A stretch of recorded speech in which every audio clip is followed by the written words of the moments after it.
Om Tava Kathamaratam Tapta Jivanam Kavivareditam Kalmashapaham Shravanamangalam Shrivadatatam Bhuvivananti Bhuridajana. Your words are like nectar, bringing life to scorched souls. They are praised by poets and remove all sin. They are auspicious to hear, wonderful and exalted. Those who spread these words throughout the world are truly giving souls.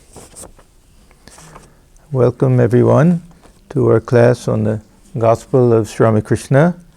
We are on the chapter 6, the Master with the Brahmo Devotees, part 1, and the date is October 28th, 1882.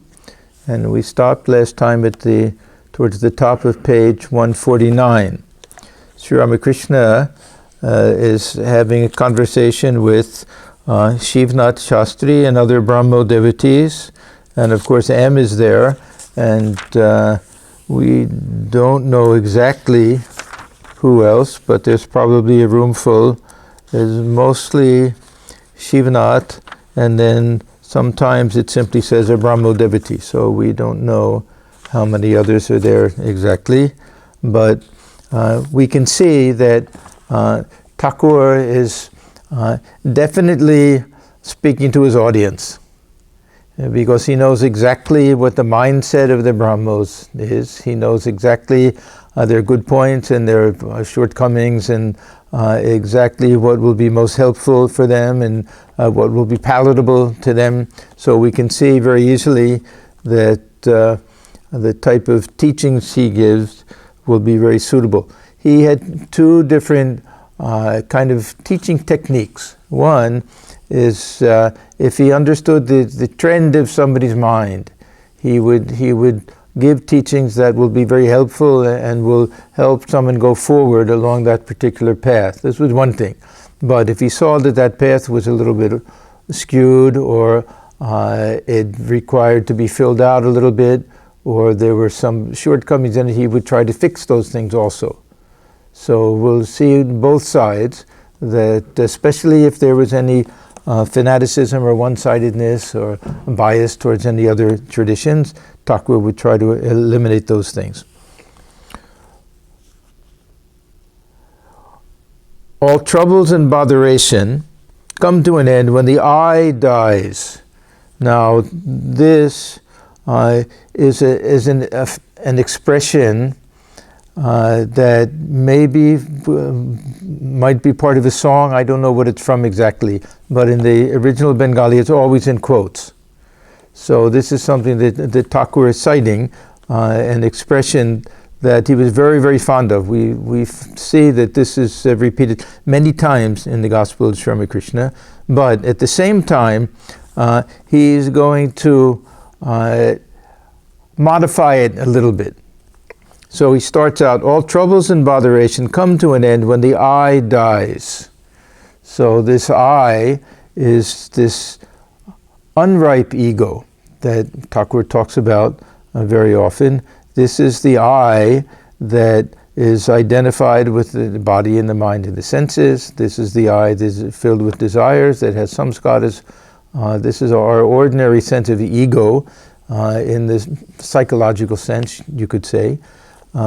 Sri Ramakrishna's understanding of the sense of I was that it's something very fluid and something that changes and something that develops. So not exactly something that you just say, this is the source of all trouble, I'll get rid of it. Who is the I that's getting rid of the I? That still remains. So he'll follow this up with something that almost seems to contradict the first statement that he made, but which it doesn't really. He says, all troubles and botheration come to an end when the I dies. Then he says, you may indulge in thousands of reasonings, but still the I doesn't disappear. So he's saying that the solution to everything is if it dies, but it doesn't die. What he says is that if we reason, and if we look for it, and we close our eyes in meditation, we look deep into our innermost being, we analyze the nature of consciousness, we try to find something there that has the stamp of I on it, we won't find it. He says that. If you search for the I, you'll find God in its place. So we don't find it. If we reason about it, we can understand that it's some false sense of identification with the body and the mind and the senses. It's not there all of the time. It changes. Sometimes it's very bold. Sometimes it's very frightened. Sometimes it's bruised. Sometimes it's all puffed up. It does all sorts of things. But there's no ultimate reality to it. So he says that. You try to find it, you won't find it. At the same time, he says, you may reason 1,000 times, the very next moment it comes up.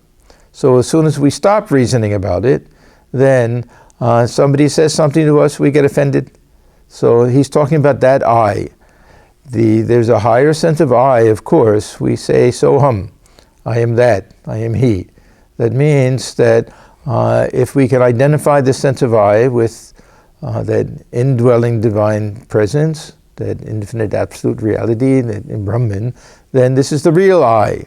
But even that is some sense of identification. It means the mind is still functioning.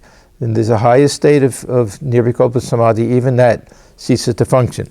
So starting out with a very beautiful sentiment, all trouble and botheration come to an end when the I dies.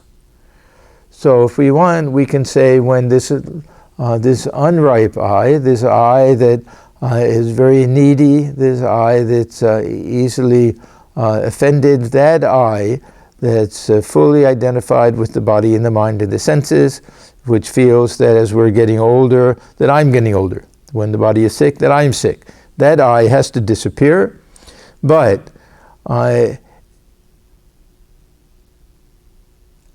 unless we're established in samadhi, and even then, some sense of I-ness comes back to us. Did Thakur have an ego? Kumar. Yeah, of course he had an ego. He identified himself with that person we called Sri Ramakrishna, but that person that we call and he called Sri Ramakrishna, to him was a child of the Divine Mother. So he had another theory that this is for those who enter the state of Vijnana. For the Vijnanis, these special God-realized souls, that they cling to a sense of I, asray kore, that they have to take refuge, they have to hold on to it in order to be able to live in the world. But as long as we have body consciousness. Now Thakur, he was not identified with the body the way that we are, but he had body consciousness. When food was in his mouth, he could taste it, he could see things, he was dwelling within that body. So some sense of I is also there. So he says, you may indulge in thousands of reasonings, but still the I doesn't disappear. For people like you and me. Now, this is a very interesting statement because they have very little in common. One will be this ordinary jivas who are good people. They're good people. For Sri Ramakrishna, he doesn't make any difference that he's already achieved the goal. He's born perfect. He's born perfect. But still, this shows humility, or to at least let them feel that, I'm someone that you can relate to. He says, but for people like you and me, it is good to have the feeling, I am a lover of God. Now, this is what Sri Ramakrishna called the ripe ego, or this vidyamaya.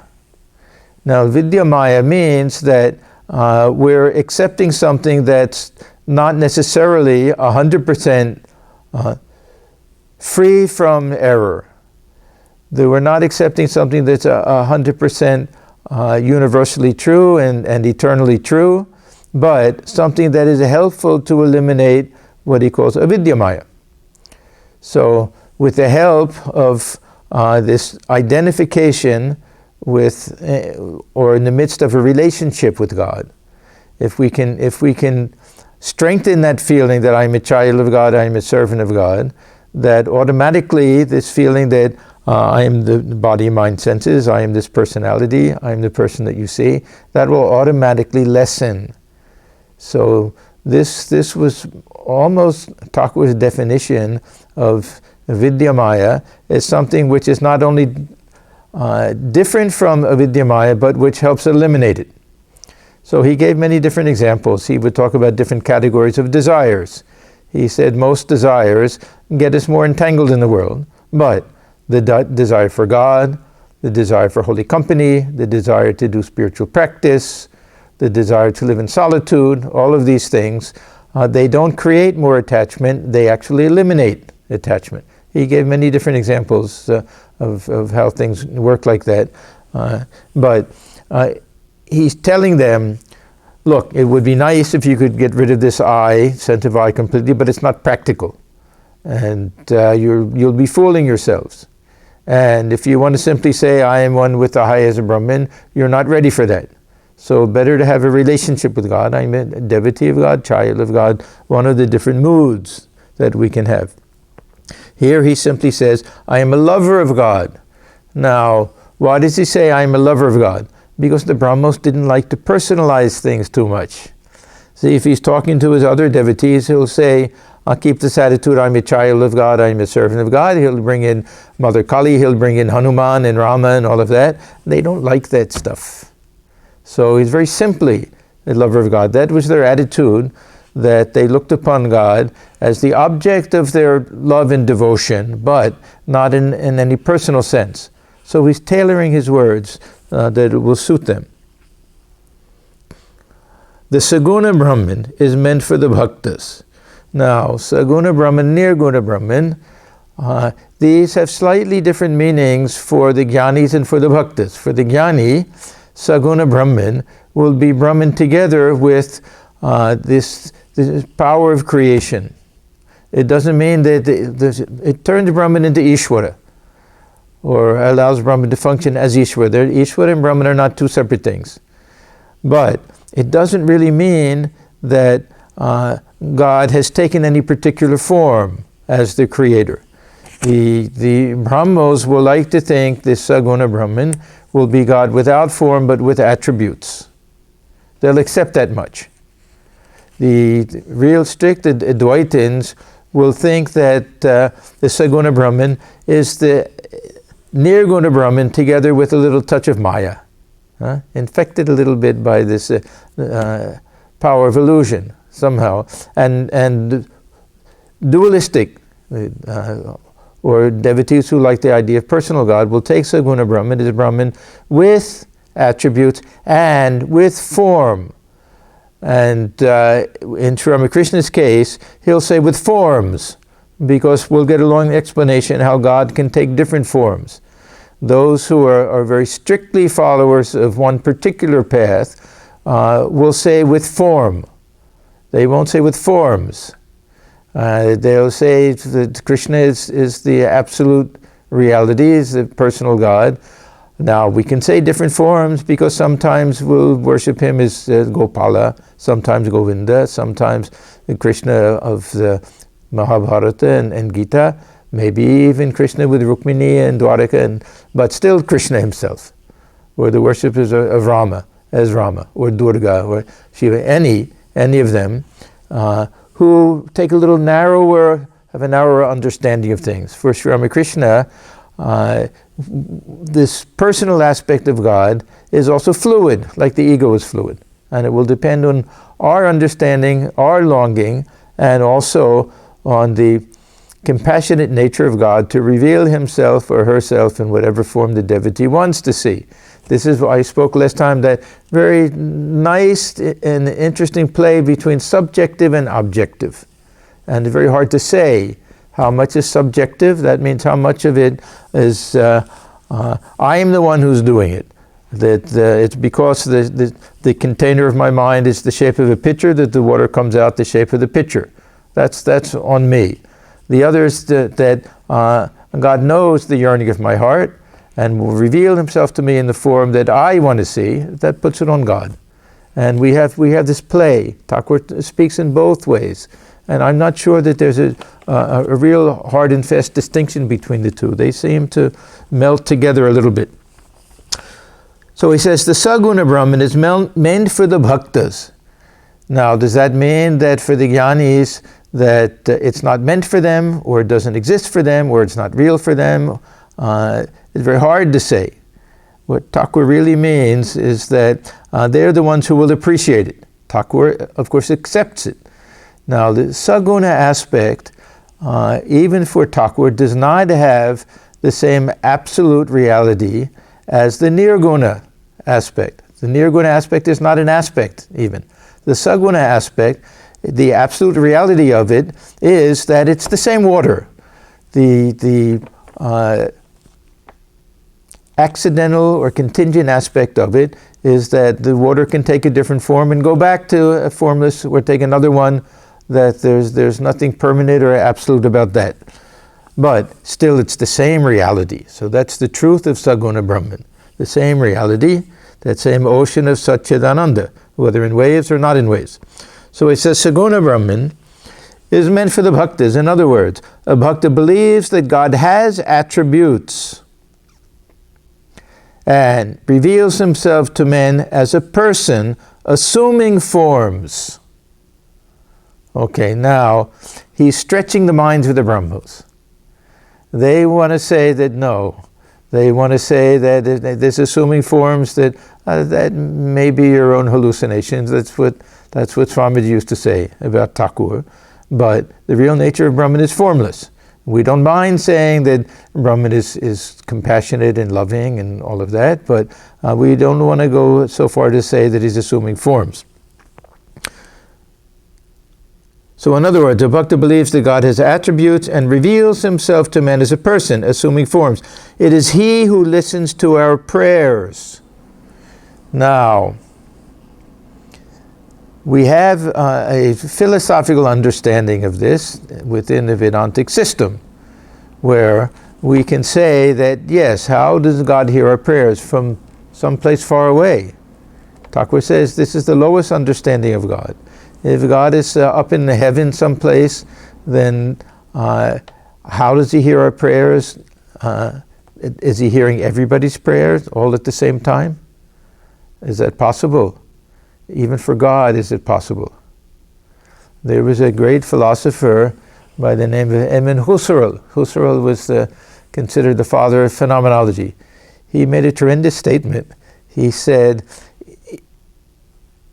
if God has the ability to perceive things, he also has to perceive them from a certain perspective. Everyone sees things from a certain perspective. That means that we see one at a time in a different direction. I turn this way, I see something. I turn this way, I see something. Yet we hear, God will hear everyone's prayer. Does he put it in a little stall in a queue and say, oh, I'll record it ahead of time, then when I finish this one, I'll go listen to the next one? How can God hear all prayers of, dwelling within is the Antaryamin. This is as the witness. We have this beautiful concept of witness, and the real jnani will look upon this witness as the Atman, as the higher self within. The devotee will look upon this witness as Ishvara. We sometimes think that this concept of Ishvara is restricted to God the Creator. And yet, when we read Gita and other texts, Gita especially, that Ishvara sarva bhutanam hridaya arjuna tishtati, that where does the Ishvara reside? Within the hearts of all beings. So within the hearts of all beings, as the Antaryamin will be a little bit more than the witness. The witness will simply listen.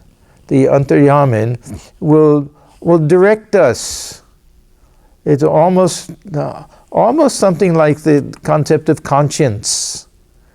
We don't have a very exact equivalent to conscience within the Vedantic system. We think of conscience as something which is kind of a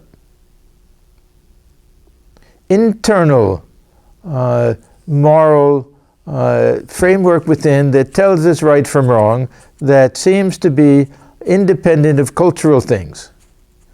So that if everybody says that, no, it's all right to do this, inside something will tell us, and no, it doesn't seem right, no matter what anybody else says. So it's not cultural, it's something that at least we have the feeling that there's something absolute about it. And if we listen to it, that inner voice, it can direct us. This is the idea of the antaryaman.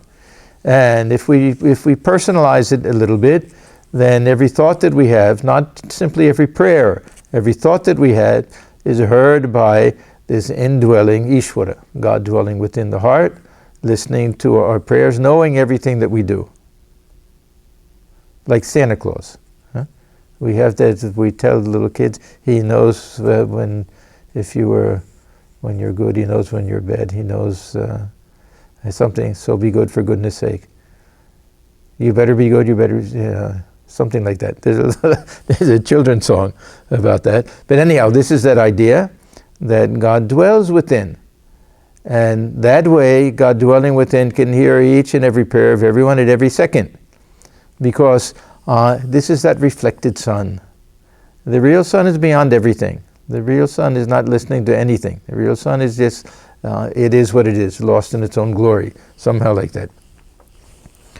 So it is he who listens to our prayers. At least this is the attitude of the devotee. Whether we want to say it's something that is just a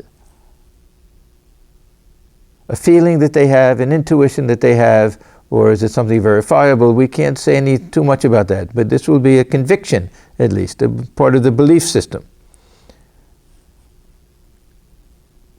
The prayers that you utter are directed to him alone. Now the Brahmos would pray to this absolute Brahman. Sometimes they would refer to Brahman as father, Pita. Huh? They had that kind of feeling, but no form. That was the distinctive feature. You are bhaktas, not jnanis or Vedantists. Thakur tells them that all of the time. And I think that probably they looked upon themselves more as jnanis.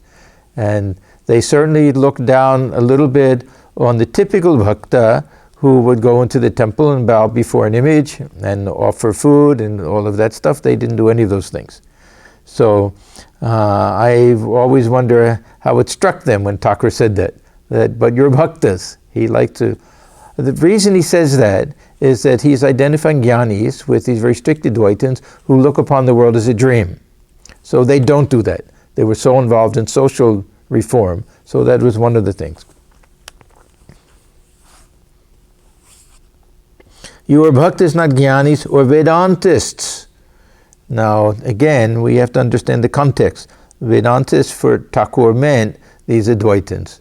It meant followers of the Upanishads, and the Upanishads don't really have anything within personal God. Now, it's strange for him to say that because their ideal was the Brahman of the Upanishads for the Brahmos. So their understanding might have been a little bit different. They might have taken exception to the statement, you are bhaktas, not jnanis or Vedantists. They may have wanted to say, no, we're really not bhaktas, we're jnanis to a certain extent, and we're definitely Vedantists. Huh? But not, as I say, in the typical Shankaracharya mood of Vedantists. It doesn't matter whether you accept God with form or not. Okay, so Thakur was very liberal. He never forced anything on anybody, and he knew that some things were suitable for some and not for others. They weren't necessary for everyone. But he always would put a little footnote. But that doesn't mean that others shouldn't do it and that it's not helpful for them. So he says, it doesn't matter whether you accept God with form or not. It is enough to feel that God is a person. So he liked that idea if they could refer to Brahman as father. Huh? That means that they have some feeling that there's some personality there. As a person who listens to our prayers, okay, that's the antaryaman idea, who creates, preserves, and destroys the universe, standard idea of Ishvara, and who is endowed with infinite power, Saguna Brahman, or with Shakti, with power. Then he says, it is easier to attain God by following the path of devotion. Now, Thakur said this to everybody. He said it to everybody. In Gita chapter 12, we have this slight little distinction that for those who are dehavad, it says, those who are possessed of a body or have some body consciousness, then better that they follow the path of devotion. Now that means practically everybody. That dehavad, if it means an embodied being, then of course 100% of people. If it means attached, that means then 99.9%. Because very few people are born or have some natural feeling that this is not who I am. We all feel, this is who I am, you're looking at me. Huh? It's a very natural thing. We may not have the same attachment to it, but that feeling of connection to it, of course, we all have to a certain extent. So, easier and appropriate are two different things. So, say in the case of Swami Vivekananda, he pushed him towards the path of Jnana Yoga, of the path of knowledge. Not because he wanted him to do something harder, but that he was suited for it. And for those who are suited for it, it's very quick and very straight. For those who aren't suited for it, not only is it long, but we may never get there. We may just walk around in circles. So this was a Thakur. This is what he understood, that it's a question of what we're qualified to follow, what appeals to us, what will be most helpful for us, what will fit in with our worldview. So he was, again, the perfect, ideal teacher, that he knew what everyone was suited for. So it is easier to attain God by following the path of devotion. Brahmo Devotee. Sir, is it possible for one to see God? If so, why can't we see Him? Okay, now, this comes up all of the time, and very often people will ask, what does it mean to see God? Huh? And there's a very simple answer that we really don't know. We really don't know what Thakur means exactly. Thakur, when he said, yes, I've seen God, when Narendra came and asked him, sir, have you seen God? That was his big question. He went around to all the well-known spiritual leaders. He even went to Devendranath Tagore and asked, sir, have you seen God? And Tagore kind of didn't really say too much, but he said, my child, you have the eyes of a yogi. If you try hard, you can have that experience, something like that. But Thakur said, I've seen God more clearly than I see you, and I can show you how to also see God. Now, what did he mean? We don't know. He saw God in so many forms, at so many different times, in so many different ways. When he had the vision of Mother Kali, what does it mean? What was his experience?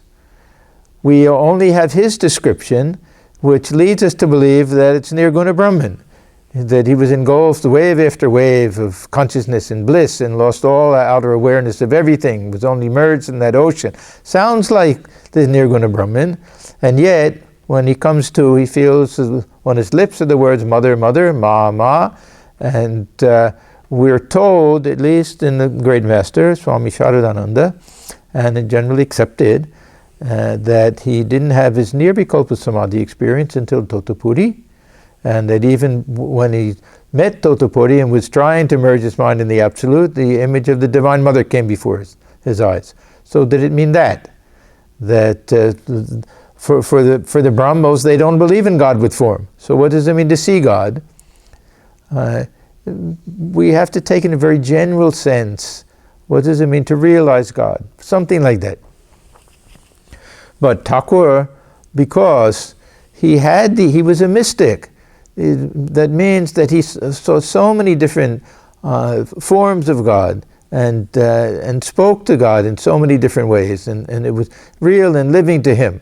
So he could say with conviction that yes, all of these things are possible, far more things that you can even imagine. So the master, yes, he can surely be seen. Then he says one can see his forms.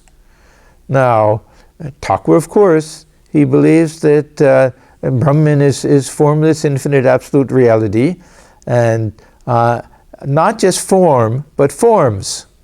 That means that the ocean of Satchidananda can form blocks of ice in so many different ways.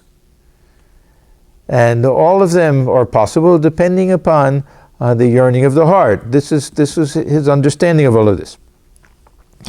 Yes, he can surely be seen. One can see his forms and his formless aspect as well. So now we know that we're not talking about really seeing. One can't see formlessness. Huh? It means that one can have that experience somehow. How can I explain that to you?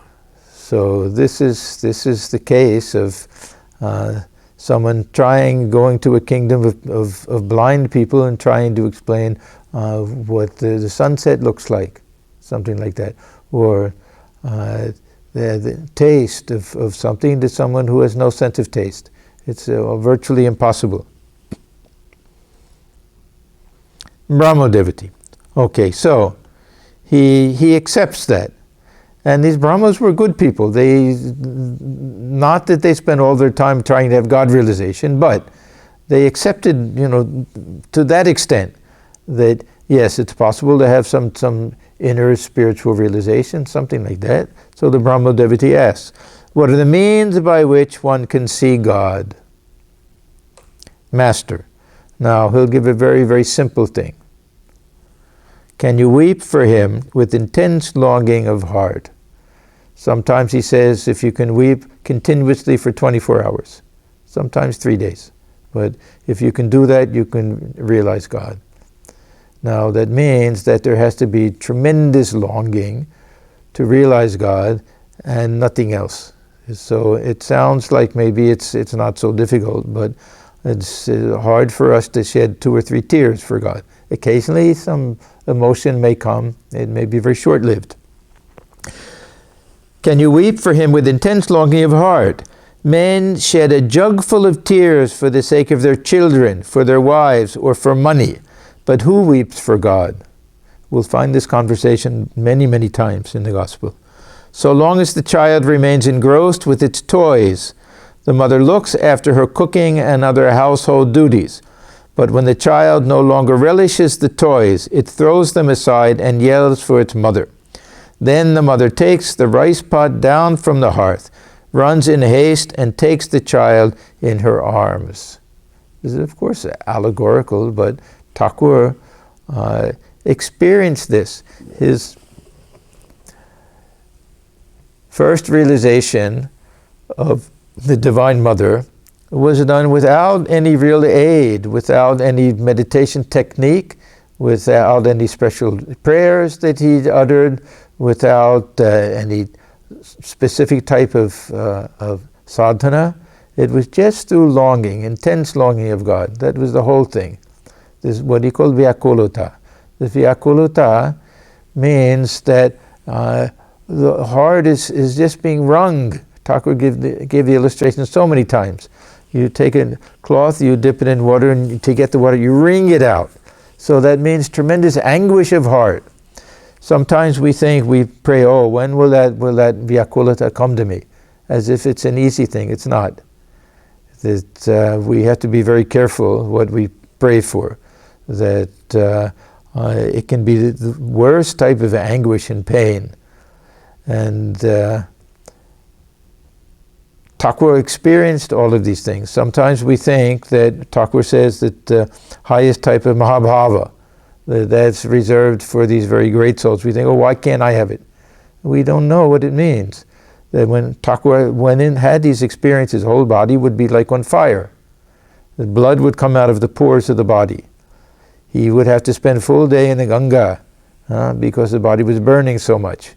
We have stories about how they would take the mud and make a paste out of it and put it on his whole body to try to cool it off. And within a few minutes it would become caked.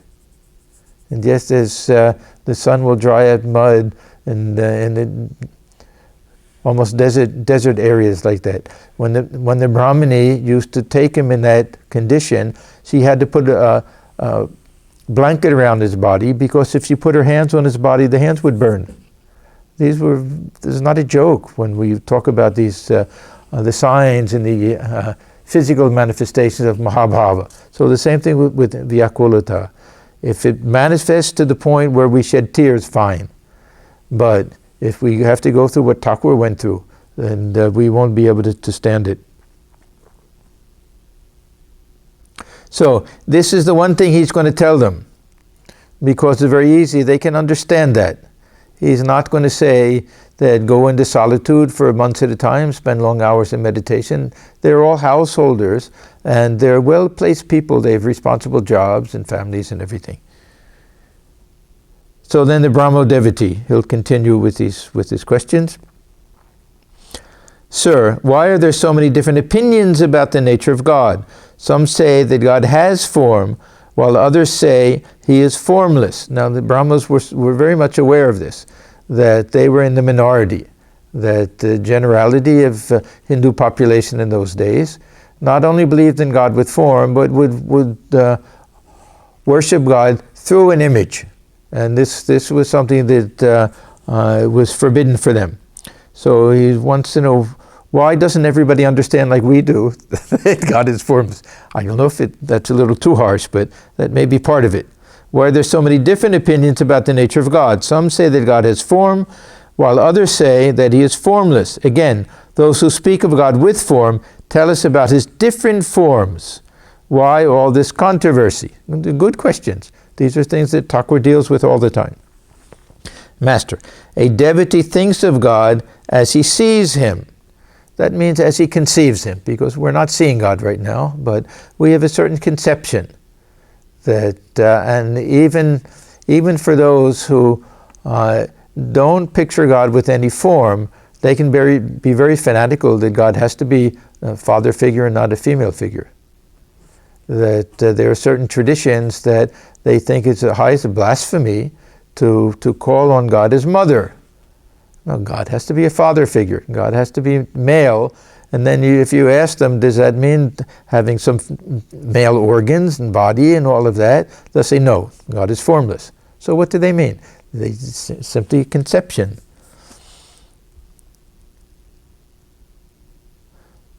So a devotee thinks of God as he sees him. That means as we conceive of God, so do we meditate upon him, something like that. In reality, there is no confusion about God. God explains all this to the devotee if the devotee only realizes him somehow. So there are a lot of questions, and we have to simply accept this. There are a lot of questions that we won't be able to answer or fully understand through the intellect. That there are many things that will clear up only if and when we have these experiences for ourselves. God explains all this to the devotee if the devotee only realizes him somehow. You haven't set foot in that direction. How can you expect to know all about God? They were all in this, within the category of worshippers, not really sadhakas. There's a difference. A sadhaka means someone who is striving to have some type of realization. A bhakta means someone who is content to simply worship. That we're content to say, oh God, how wonderful you are, that you are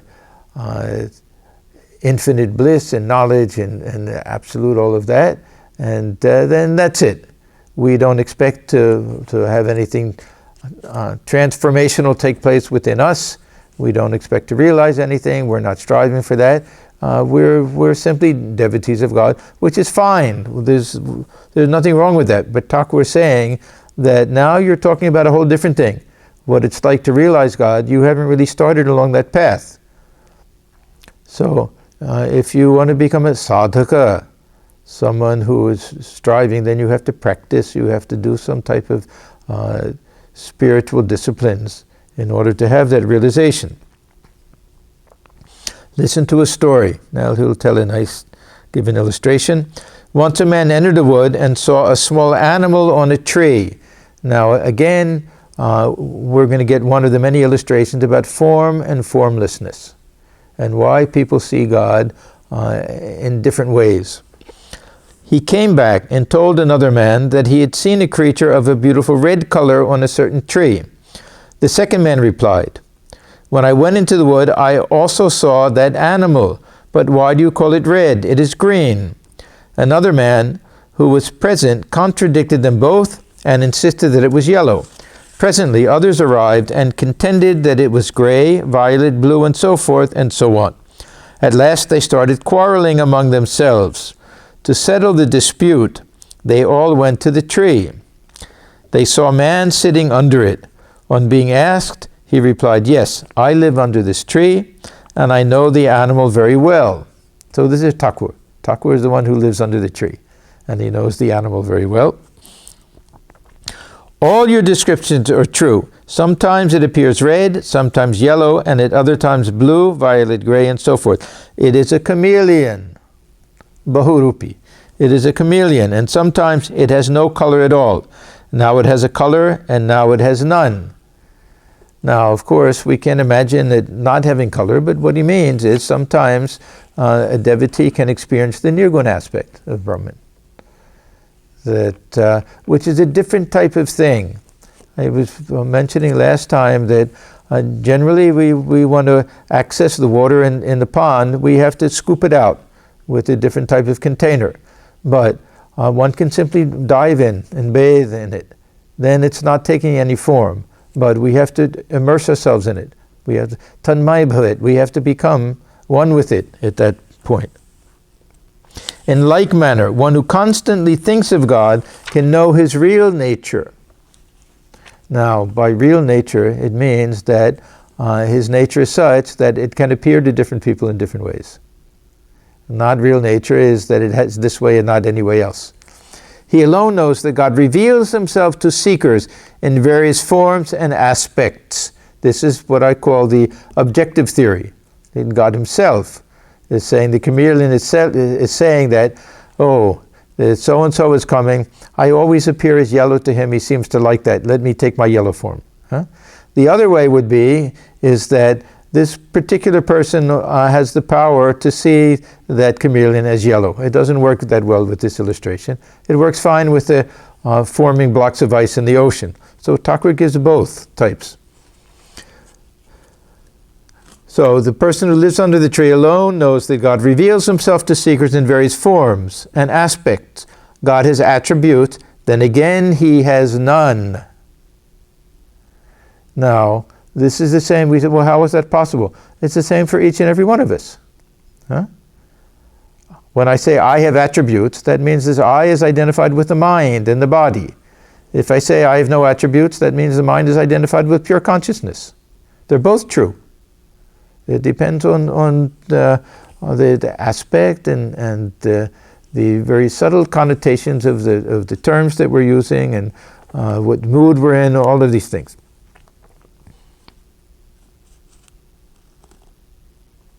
God has attributes, then again he has none. Only the man who lives under the tree, that means the God relay soul, who has an intimate relationship with God. This is the Vijnani. Only the man who lives under the tree knows that the chameleon can appear in various colors, and he knows further that the animal at times has no color at all. It is the others who suffer from the agony of futile argument. What is that argument? It's red, no, it's yellow, no, it's blue. This is that argument. That no, you're saying that God is Rama, you're saying God is Durga. No, God is Krishna. I know that that's true. It's futile arguments because they've only seen, it's like the blind men, 5 blind men with the elephant. The one who feels the body says that this animal is like a wall. I know it, I felt it, I've had the direct experience, but it's limited. The other will say, no, it's like a big winnowing tray, he touches the ear, or like a big pillar, he touches the leg.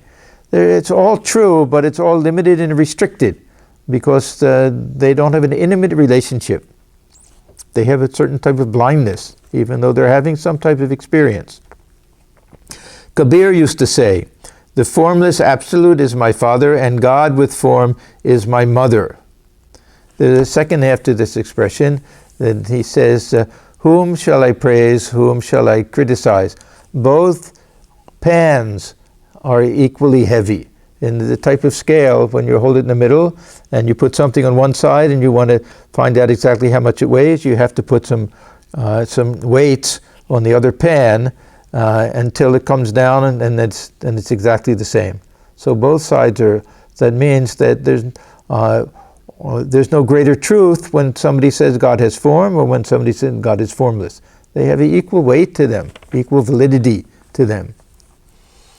God reveals himself in the form which his devotee loves most. Again, the objective side.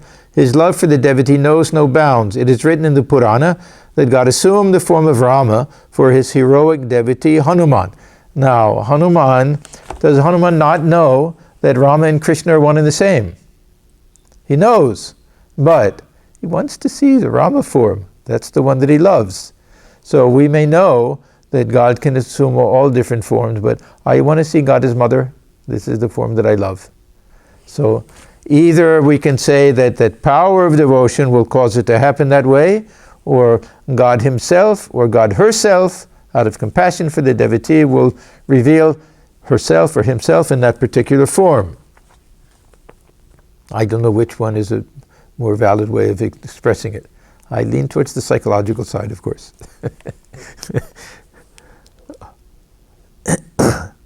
The forms and aspects of God disappear when one discriminates in accordance with the Vedanta philosophy. Now, if the forms and aspects of God can disappear, that means that they're not absolutely true in the same way that the formless reality is absolutely true. Thakur very readily will agree to that. Otherwise, he won't say that when the sun of knowledge rises, the blocks of ice melt back into the ocean. The ocean is the absolute form, water. Even when it's blocks of ice, it's still the same water. The other will be contingent on the state of mind of the devotee, nature of the devotee, desire of the heart of the devotee, and all those things. But it's not unreal, and it's not something to be dismissed, because for most of us, this is what we want. If we want to see the grandeur of the ocean, we want to see big waves. Huh? Sometimes, if we go hoping to see the waves, and we see no, it's not. There are no good waves. Say surfers, huh? There are no good waves. Very disappointed. Huh? Even in Thakur's time, there used to be a certain tide that will come that will give big waves that would come on the shore and even break off part of the shore. They all got so excited. Someone would yell, "Oh, it's coming, it's coming." They would all run out to see the wave come. So there's something nice about the wave. It's nothing but water, huh? But it takes a form. So he says, the forms and aspects of God disappear when one discriminates in accordance with the Vedanta philosophy. So how do we discriminate? Well, if it's not permanent, it's not real. If it's something temporary, then it doesn't have that same reality. If it comes and it goes, if it's dependent upon my state of mind, then it doesn't have that same reality. But the devotee understands that, no, the reality is not in the form. The reality is what we're getting with the help of the form. But still, wants the form. The ultimate conclusion of such discrimination is that Brahman alone is real, and this world of names and forms illusory. That means that they come and they go. They're changeful. It's the reality underlying that's real. It's the gold that's real, not the particular form of the bracelet or the name that we give to it, or the earrings or the nose ring or anklets or anything like that.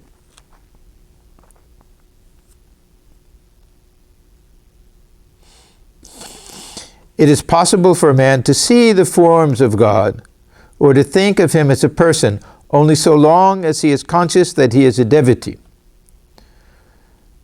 So this ego that doesn't die has to be there.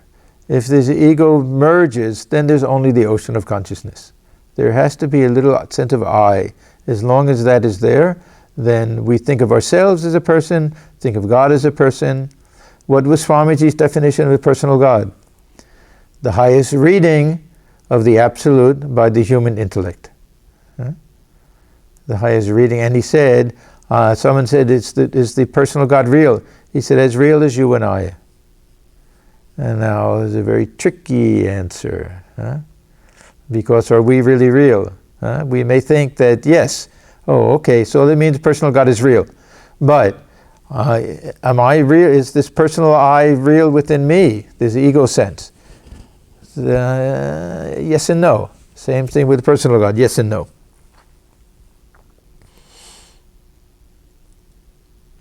So he says, it is possible for a man to see the forms of God or to think of him as a person, only so long as he is conscious that he is a devotee.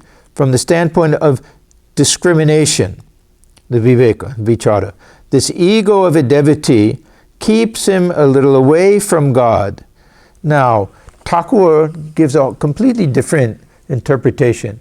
He says this ego of the devotee allows us to have that relationship and to enjoy it.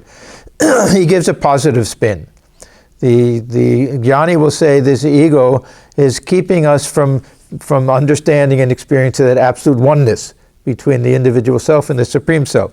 Thakur says, yes, that's true, but it also allows us to enjoy that relationship. So he gives a more of a positive spin to it. So from the standpoint of discrimination, this is the jnani, the Advaitin, this ego of a devotee keeps him a little away from God. Do you know why images of Krishna and Kali are 3.5 cubits high? 3.5 cubits high, I believe, simply means the height of an ordinary person. Because of distance. Again, on account of distance, the sun appears to be small. But if you go near it, you will find the sun so big that you won't be able to comprehend it. Yeah, this is an interesting thing. I was thinking the other day that, from our standpoint, the sun and the moon are exactly the same size. Kumar, is that true? The sun and the moon are exactly the same size. Sometimes the moon is a little bit bigger, sometimes it's a little smaller. Exactly the same size. It's such a strange phenomenon that we may say, well, how can you say that? That's ridiculous. But if there's an eclipse and the moon comes in front of the sun, it covers it exactly. From our point of view, it may be that both of them look about 6 inches high. If we take a photograph, we'll see that the size of the sun, the size of the moon is exactly the same. It's not that the moon is a little smaller and we may see a little bit of what do they call it, penumbra or something, the corona is coming out from the sun, but otherwise it covers it exactly. Yet we know that one is so much bigger than the other. All the question of distance. So Thakur is saying that this is kind of the play of the mind. Again, on account of distance, the sun appears to be small. If you go near it, you will find the sun so big that you won't be able to comprehend it.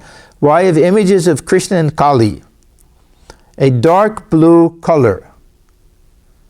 People sometimes ask, why is dark blue or black?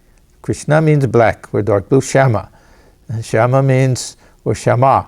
This means the color of generally they'll explain of the dark rain cloud, very deep dark, sometimes deep green or deep blue, something like that.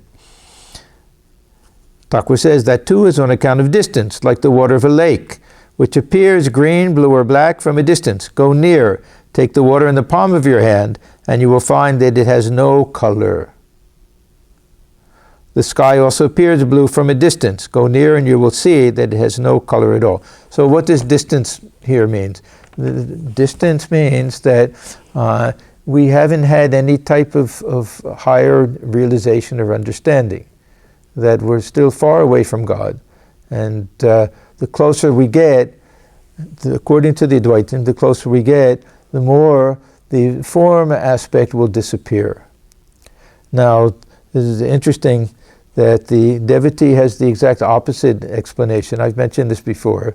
I find very interesting. It's an example from the Vaishnava tradition that they'll say the opposite.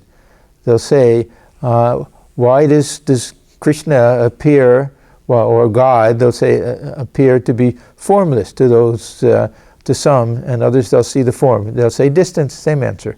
But the explanation is the opposite.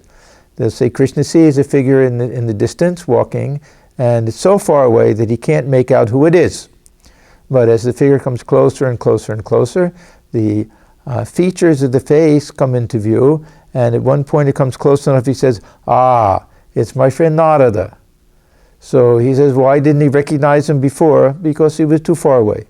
The closer we get to God, the more we see the attributes and the personality. It just shows how many different ways there are of trying to explain this great mystery of God. They're both nice explanations, huh? Thakur's, of course, is more according to the path of jnana. Therefore, I say that in the light of Vedantic reasoning, Brahman has no attributes.